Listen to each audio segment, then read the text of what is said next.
Mnajua Neema Poa akiwepo uwanjani balali inakuaje? Nyie mnajua yule Elliot akiwepo uwanjani balali inakuaje? Young Africans leo kwanza tunampongeza sana Eddie na Mourinho, fundi wa boli, kocha wa mpira. Kama kuna makocha wamewahi kupita Young Africa wa kike, wa kwanza ni Eddie na Mourinho. Yaani ana uwezo wa kuachenyenta madunduka kadiri anavyotaka yeye, hata kama anakuwa na majeruhi.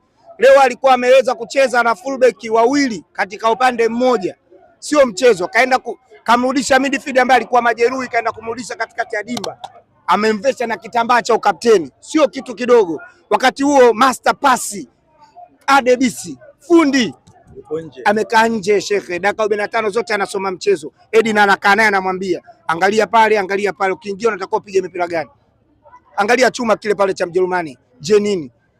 Mwamba katoka hapo tu upande wa pili Rwanda akaja hapa Yanga Afrika. Jenini kila mechi anaweka. Kila mechi. Jenini unaweza kumwangalia ukamwona kama goigoi hivi. Lakini wanangu ukimwekea mpira pale mbele uhakika goli. Sasa hamna shairi leo. Shairi lipo. Nakosekanaje? Unakosa shairi la Eddie na Mourinho. Niongeze tende.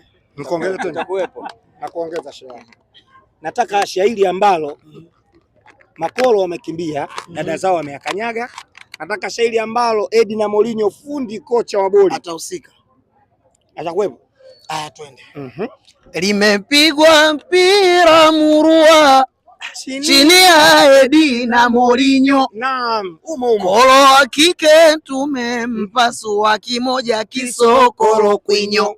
Kaka zao walikimbia tuliwakosa kidonyo. Madunduka hayo yalikimbia. Kula tende.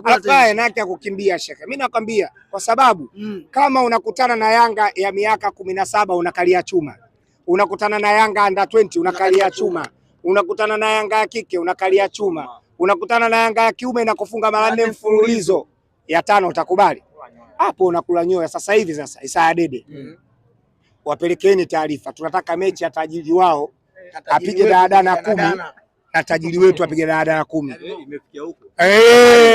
Sasa huko wengine kamkumbe kishamaliza. Tunataka vita ya matajiri. Mo ajitokeze hadharani apige daladala 10 tu. Ajitokeze wapi? Hadharani 10. Ikiwezekana Benjamin Mkapa pale tunalipa vingilio, tunamwangalia Mo anapiga daladala na Garibu apiga daladala. Vita ya matajiri. Tumuone yule dunduka tajiri dunduka magaweta. Vingilio vyote vinalipo kama kawaida. Tutalipa, si wanaanga mabaya. Watakimbia. Tajiri anaweza asija akamwambia naishi Dubai. Tajiri hata kalanyoya yule. Si tunataka vita sasa hivi ya tajiri make, au ikishindikana basi tafute vita watoto wachanga. Wa Yanga hata kutambaa tu.